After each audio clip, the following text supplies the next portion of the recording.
Hey guys, Advan tuh nggak salah ngasih harga Pak ya ketika ngerilis laptop yang satu ini.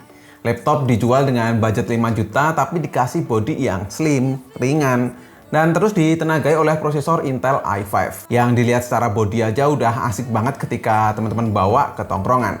Nah, jadi makin penasaran nggak sih gimana soal performanya si laptop ini? Yuk kita mulai videonya. Kita mulai dari unboxingnya terlebih dahulu. Boxnya masih terkesan biasa ya. Nggak ada gitu keterangan ini tipe apa. Di dalam boxnya langsung ada informasi penting produk dan soal garansinya. Terus ada adapter charger dengan output 45 watt. Lalu tentu saja ada laptopnya. Dilihat dari casingnya aja ini udah terlihat menarik banget sih. Budget 5 juta udah dapet laptop kayak gini. Berbahan metal, finishingnya matte, halus, simple, nggak banyak ornamen, cuman ada tulisan Advan di pojok atas yang di-emboss. Simple dan berasa elegannya malahan. Dan surprisingly ternyata Advanbook Pro ini tuh enteng banget. Cuman 1,2 kg aja beratnya. Ini sih buat jadi laptop yang enak kalau mau dibawa kemana-mana.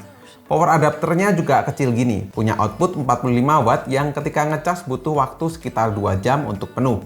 Baterainya sendiri punya kapasitas 6600 mAh yang ketika saya pakai bisa tahan sampai 7 jam untuk penggunaan ringan. Dan saya tes nonton YouTube selama 1 jam, baterainya berkurang 18%. Oke, jika dibuka nih, langsung ada layar berukuran 14 inch, rasionya 16:10, Full HD 1920 x 1200 pixel, berpanel IPS LCD dengan lapisan anti-glare. Laptopnya bisa dibuka sampai 165 derajat, sehingga memudahkanmu kalau mau share kerjaan ke teman-teman. Ya, walaupun nggak bisa dibuka satu tangan, tapi engselnya cukup kuat loh, nggak miur-miur lah. Dibungkus dengan bezel yang juga tipis, kiri kanan atas bawahnya tuh tipis betul. Di sisi atas ada webcam HD 1 megapiksel yang cukup lah buat sekedar meeting online. Yang buat saya heran juga kualitas layarnya nggak jelek loh untuk harga 5 juta. Punya view angle yang lebar, terus warnanya juga pas menurut saya. Dan detailnya juga bagus. Nah, sayangnya nggak tahu tuh berapa persen sRGB-nya. Jadi kalau buat editing masih harus dicek dulu soal warnanya. Namun kalau kamu pakai laptop ini untuk menikmati konten video sih sudah cukup banget. Suara speakernya sih standar, nggak sebagus Advan 360 stylus yang kemarin. Coba deh cek sendiri suaranya.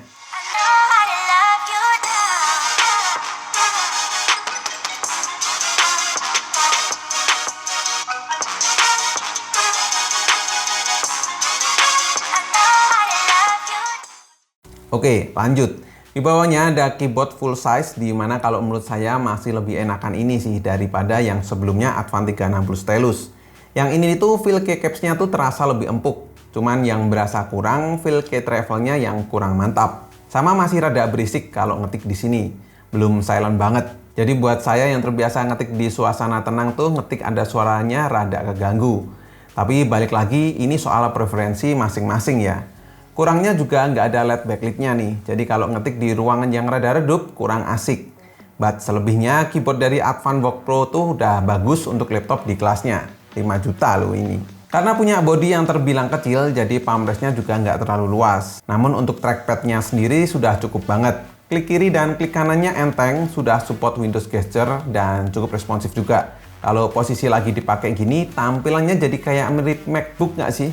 Ke bagian port I/O di sebelah kiri ada 2 kali port USB Type-C PD only, 1 kali port USB Type-C 3.2 Gen 1, 1 kali port USB Type-E 3.2 Gen 1, dan 1 kali port HDMI.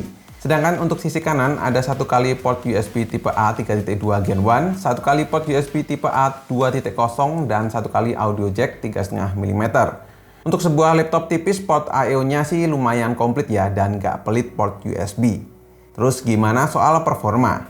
Nah, menurut saya sih nggak wah banget sih. Namun dengan budget 5 juta, kamu udah dapat prosesor Intel Ice Lake Full Edition i5 1035G7 8 core up to 1,5 GHz. Intel Iris Graphics, terus RAM-nya 8 GB DDR4 SODIMM dan masih bisa di-upgrade lagi, serta ada memori 256 GB SSD. Jadi di atas kertas saja udah tahu ya kalau ini tuh bukan prosesor yang terlalu powerful. Cuman cukup sih buat aktivitas produktivitas kantoran, kayak ngetik gini, terus bikin Excel sampai PPT. Buat edit video menurut saya kalau cuma di 1080 masih aman lah. Tapi kalau pakai banyak transisi pasti jadi rada lambat. Saya tes rendering 4K seperti biasa harus masuk media encoder dulu dan butuh waktu sekitar 15 menit. Di pengetesan benchmark lainnya, PC Mac dapat skor 3306.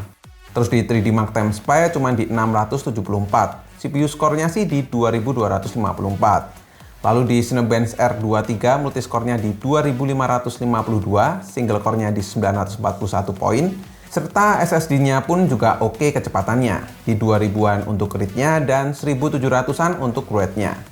So, kesimpulannya, Advanbox Pro ini tuh bisa banget masuk rekomendasi ke kamu kalau kamu lagi nyari laptop untuk pemula atau mungkin untuk teman-teman yang baru masuk SMA atau baru masuk kuliah.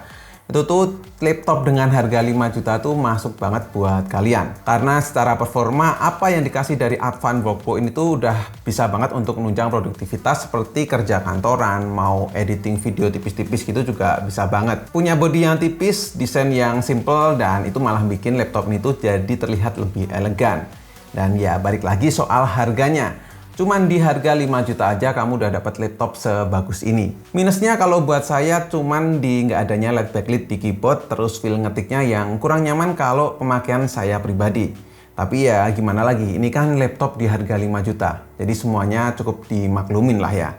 Dan kalau teman-teman tertarik untuk beli, silahkan cek link yang ada di kolom deskripsi. Dan gimana kalau menurut teman-teman soal laptop Advanbox Pro ini? Coba tulis di kolom komen ya. Dan cukup sekian untuk video kali ini. Terima kasih banyak teman-teman yang udah nonton sampai akhir. Koko undur diri dan kita ketemu lagi di video selanjutnya.